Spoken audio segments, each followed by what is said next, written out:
को हम शो में शामिल कर लेते हैं इचिनो स्वदेश की चौथी वर्षगांठ पर।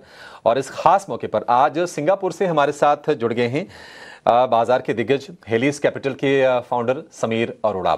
समीर सर, बहुत शुक्रिया आपका समय देने के लिए। स्वागत है आपका इचिनो स्वदेश पर। सर, पहला सवाल तो आपसे यही होगा कि आप थोड़ा सा ना ज़्यादा करीब से देखते हैं एफआईज को। सिंगापुर में आप बैठते हैं तो उनके मन में क्या चल रहा है, भारत से क्यों उनको दिक्कत है, क्यों नहीं लौट रहे हैं, या बेहतर ढंग से समझ पा रहे होंगे। बताएंगे सर कि एक्चुअल प्रॉब्लम कहां पर है, जब हमारे फंडामेंटल्स, जब हमारी ग्रोथ इतनी अच्छी है तो वो दूर क्या है? क्या वैल्यूएशन रीजन है या फिर कोई और प्रॉब्लम है? नहीं जी, वैल्यूएशन की अगर प्रॉब्लम होती तो वो सबसे हमारी मार्केट के लोएस्ट वैल्यू के स्टॉक्स बेचते हैं, मुझे वो पसंद हो या ना हो, वो छोड़िए आईटी या इवन फाइनेंशियल। और वो जो नए आईपीओज होते हैं और जो मेरे टाइप के स्टॉक्स होते हैं और जो प्लेटफॉर्म कंपनी है, इनकी वैल्यूएशन दिखने में ज्यादा लगती है, वो खरीद रहे हैं। तो इसका मतलब वैल्यूएशन रीजन इतना नहीं हो सकता। सेकंड बात यह है कि एफआईआई की सेलिंग जो हम देख रहे हैं, मुझे लगता है कि थोड़ा सा पार्ट इसलिए है क्योंकि प्राइवेट इक्विटी वाले जो बेच रहे हैं, जिनके बहुत पैसे बन गए हैं, और वो ये व्यू नहीं ले रहे हैं कि दूसरी मार्केट में क्या हुआ, तीसरी में क्या हुआ, हमने इंडिया को कोरिया से कंपेयर किया। उनके अपने 3 4 5 साल बाद दो चार जो उनके स्टॉक्स हिट हो जाते हैं, जिनका मतलब अच्छे हो जाते हैं, जो चल जाते हैं, उनका जब आईपीओ होता है दे सेल। एंड उसमें से थोड़ा सा पार्ट, तो कि बाकी को काफी पार्ट एफडीआई गिना जाएगा, बट थोड़ा बहुत पार्ट एफआईआई की सेलिंग के अंडर आ जाता है। बिकॉज उन्होंने जब खरीदा था 1 साल पहले, 2 साल पहले, pre IPO, last round funding, वो एज एन एफआईआई भी काफी लोग खरीदते हैं। तो इससे भी वो मिक्स हो रहा है डेटा। और आज या कल मैंने किसकी रिपोर्ट देखी, आई फॉरगेट, किसी फॉरेन ब्रोकर की, कि उन्होंने कहा है कि अगर आप एफआईआई की सेलिंग देखें तो जो एशिया और इमर्जिंग मार्केट फंड्स हैं वो इतना नहीं बेच रहे हैं, ग्लोबल फंड्स ने इंडिया को बेचा है। एंड उसका आंसर बड़ा सिंपल है कि ग्लोबल फंड के पास इतना टाइम नहीं है। अगर दूर से लगे कि आपकी यूएस से फाइट है, कि ट्रंप ने 25% एक्स्ट्रा टैरिफ लगा दिया, या ये H1 पे लग गया, या प्योरली बिकॉज वो चल नहीं रही मार्केट, तो use that as a funding market. आप मार्केट को 4 दिन घुमाओ, सारे वापस आ जाएंगे।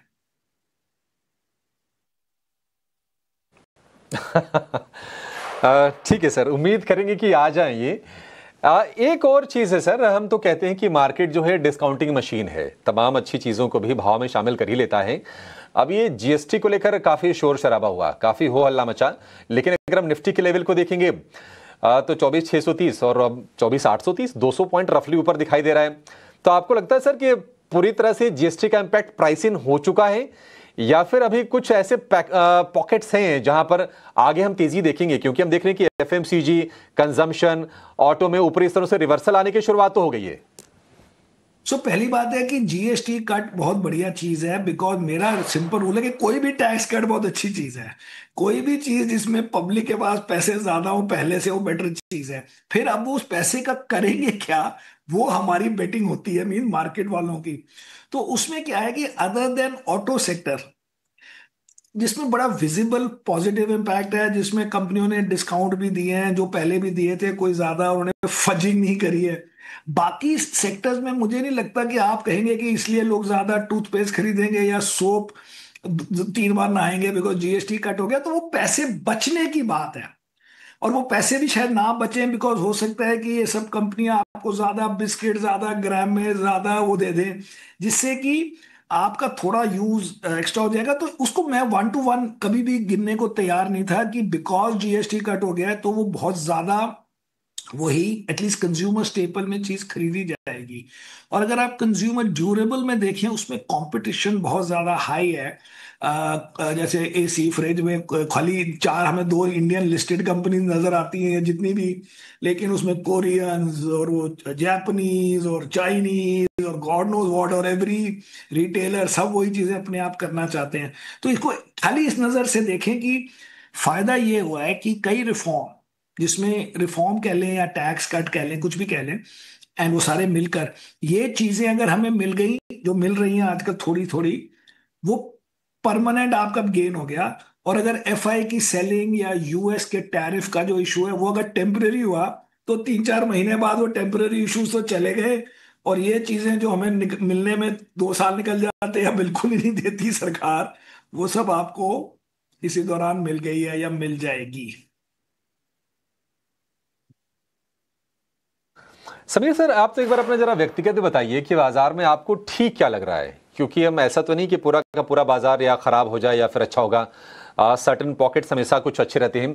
और ये भी बताइए कि जो आपकी बातचीत होती होगी एफआई से, हेज फंड से, दिग्गज फंड मैनेजर से, वो इंडिया में कहां पर अपॉर्चुनिटी इस वक्त खोज रहे हैं?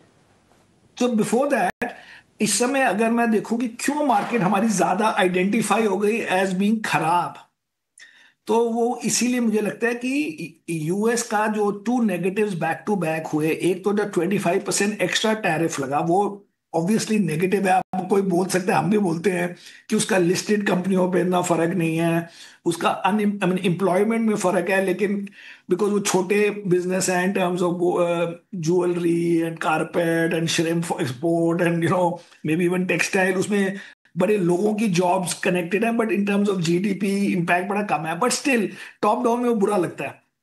और सेकंड था वो आईटी का भी, चलो आईटी स्लो डाउन तो सब एक्सेप्ट कर रहे थे, लेकिन लगता है कि H1 का टारगेटेड था पहले राउंड में।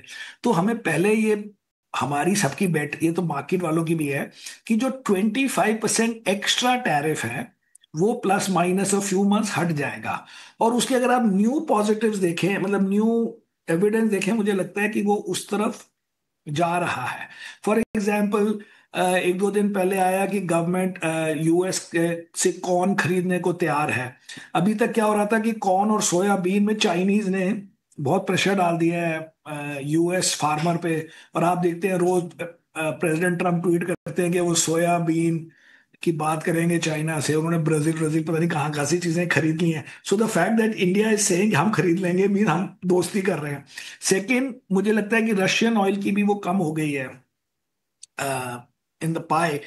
एंड आई थिंक एक हफ्ता पहले या ओनली वेरी रिसेंटली, 4-5 दिन पहले, मिस्टर गोयल ने कहा कि we will have to diversify our sources of oil and energy and also, basically means कि यूएस से खरीदेंगे।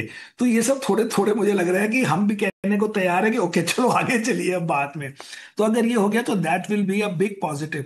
इन टर्म्स ऑफ स्टॉक्स, हमारा बेसिक अभी तक स्टैंड रहा है कि हमें कंज्यूमर स्टेपल्स वगैरह नहीं पसंद, हमें कंज्यूमर के ये फास्ट ग्रोइंग कंपनीज पसंद हैं, और ये एक्सपीरियंस वाली पसंद है, जैसे होटल एयरलाइंस वगैरह। और नहीं तो हमारे पुरानी प्लेटफॉर्म कंपनीज। एंड फाइनेंशियल में हमें सब कुछ पसंद है, और आईटी में हमें नियरली जीरो पसंद है। और हम्म। अदरवाइज हॉस्पिटल्स वगैरह हैं वो पुराने। बट हमारा अब एक आपको फायदा ये है कि आप, क्योंकि हमारा म्यूचुअल फंड भी इंडिया में है, तो आप अपने आप पूरा पोर्टफोलियो देख सकते हैं जिस फंड का देखना हो। हम बात नहीं कर रहे, लेकिन आप सब देखो और अपने आप इवेल्युएट कर लें कि अच्छा क्या है, गंदा क्या है आपके हिसाब से। हाँ हाँ। ट्रंप की भी जरा बातचीत करेंगे सर, क्योंकि ट्रंप चाहे कोई भारत में बैठा हो, चाहे चाहे सिंगापुर में हो, चाहे दुबई में हो, चाहे दुनिया किसी कोने में है, ट्रंप की चर्चा रोज होती है। और उन्होंने परेशान तो सबको किया है। लेकिन जो आयरनी है वो ये है कि भारतीय बाजार तो चल नहीं रहे हैं, लेकिन अमेरिकी बाजार देखिए रिकॉर्ड हाइस पर ट्रेड कर रहे हैं। और ये इसके बावजूद है कि चर्चा हो रही कि अमेरिकी इकोनॉमी में स्लो डाउन है, महंगाई की वहां पर दिक्कत है, लेबर मार्केट में पेन हो जाएगा। तो ट्रंप के कदमों को आप कैसे देख रहे हैं? और दूसरी चीज, यहां से आपको कितनी उम्मीद है कि अगर हमारे नेगोशिएशंस अगर चलती हैं और कोई सहमति बनती है, तो कितने टैरिफ को बाजार पसंद करेगा अल्टीमेटली, जो नेगोशिएशन के बाद होगा? पसंद की बात नहीं है, पसंद तो जीरो करेगा, लेकिन 25 में बड़ी खुशी होगी। बिकॉज अल्टीमेटली अब ये देख लिया कि बाकी सब कंट्रीज के भी 18-20 हैं, खाली ये यूरोप वगैरह के 15 हैं और जापान के, लेकिन वो हमारे प्रोडक्ट्स उनसे मैच नहीं होते। तो हमें है कि वियतनाम में क्या है, बांग्लादेश में क्या है, इधर उधर क्या है। सो सब 19-20%, आई थिंक 25% जो ओरिजिनल था, ओरिजिनल मीन्स वो भी हाई था, लेकिन 25 अब के कॉन्टेक्स्ट में बिल्कुल एक्सेप्टेबल होगा, और आपके काफी स्टॉक्स बहुत चल जाएंगे। एडिशनल 25 जो है वो टारगेटेड लगता है। वो लगता है कि आपने रशियन ऑयल खरीदा, आपको लेसन दे रही है, तो इसलिए वो beyond a normal tariff negotiation लगता है, वो थोड़ा पर्सनल लगता है। उसके जो रीजंस भी हमें समझ नहीं आते सबको, तो इंडियंस में एंड मे बी वर्ल्ड के भी लोग भी फ्रस्ट्रेटेड है कि ये जो है ना, ये रैंडम चीज की गई है। फर्स्ट 25 में चलो फिर भी आप कह सकते हैं कि as part of normal tariff negotiation थोड़ा ज्यादा लगा दिया, बट सो अभी as of now 25 would be a very good outcome as of now, considering कि बाकी कंट्रीज पे क्या है। और हमारे कंपीटिंग कंट्रीज पे क्या है, तो 4-5% तो कोई फर्क नहीं पड़ेगा। वो customer, that means export importer, उसका customer which mean end customer जो यहाँ से भेज रहा है वो, और उसका जो सप्लायर है, वो चारों मिलके शेयर कर सकते हैं। सो 25 में आप खुश हो जाइए। और यूएस मार्केट जो चल रही है, वही रीजन है कि कोरिया ताइवान वगैरह चल रहे हैं, विच इज बिकॉज अभी वर्ल्ड का जो इन्वेस्टिंग, चाहे वो आप बबल कहें ना कहें, वो चल रहा है एआई ट्रेड्स पर। और इंडिया में एआई के वो नहीं है, एआई रिलेटेड कंपनीज नहीं है। तो इसलिए कोरिया जो जैसे इमर्जिंग मार्केट फंड है या एशियन फंड है, अब वो यूएस स्टॉक्स नहीं खरीद सकता, बिकॉज यूएस स्टॉक्स तो यूएस फंड या ग्लोबल फंड खरीदेगा। तो वो उसके रिलेटेड स्टॉक ले रहे हैं कोरिया ताइवान में, एंड इसलिए कोरिया ताइवान बहुत चला है। अब इंडिया का है कि एंटी एआई ट्रेड जब होगा, एक जिस दिन एआई से लोग तंग आ जाएंगे, या वैसे ही डाइवर्सिफिकेशन, या जनरली जो लोग इतना ओवर वो नहीं खेलते, वो भी बड़ा क्राउड होता है। सो इसलिए मुझे लगता है ओवरऑल ठीक है। और एक तीसरी जगह से अगर आप देखें, तो फेब्रुवरी एंड से एफआई की नेट सेलिंग कोई बहुत ज्यादा नहीं है। वो इस एक आध महीने में ज्यादा हो गई because of this Trump related thing, but उसको तो as of now you have to assume कि वो टेम्पररी है, द एक्स्ट्रा 25%।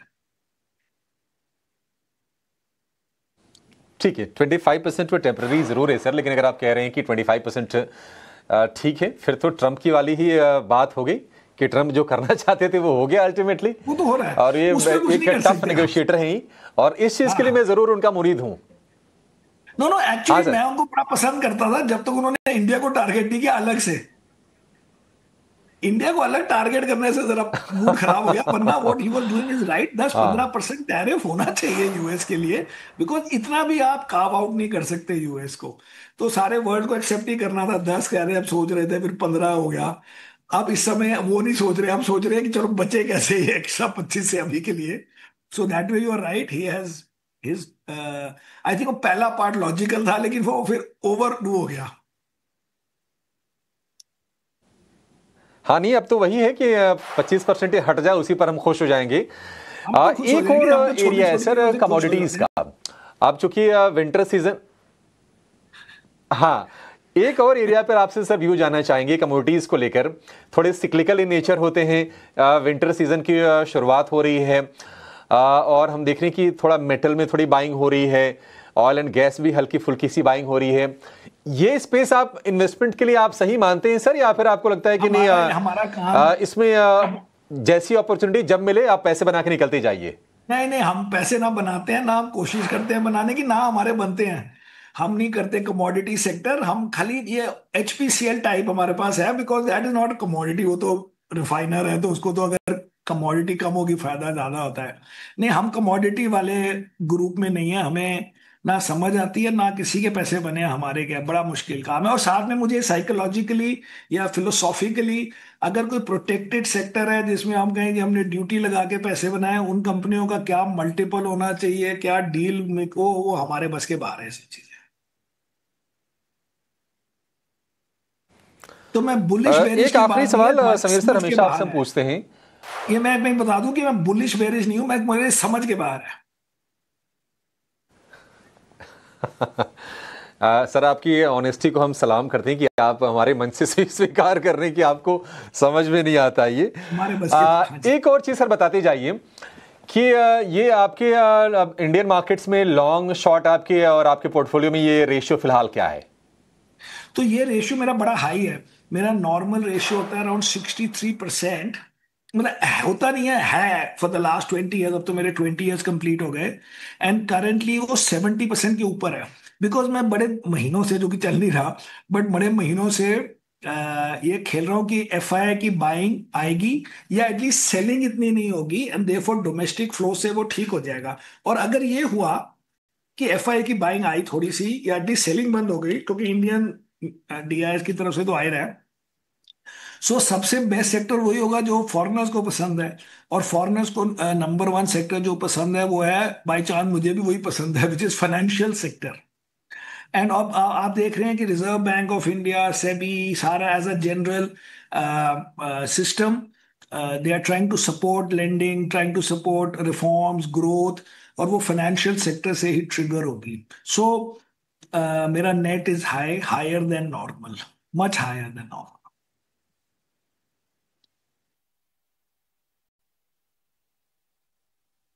समीर सर, बहुत शुक्रिया आपका समय देने के लिए। हमारी चौथी सालगिरह के मौके पर आप जुड़े और समय समय पर आपका प्यार हमें लगातार मिलता रहता है आपके इंटरव्यूज़ के फॉर्म में।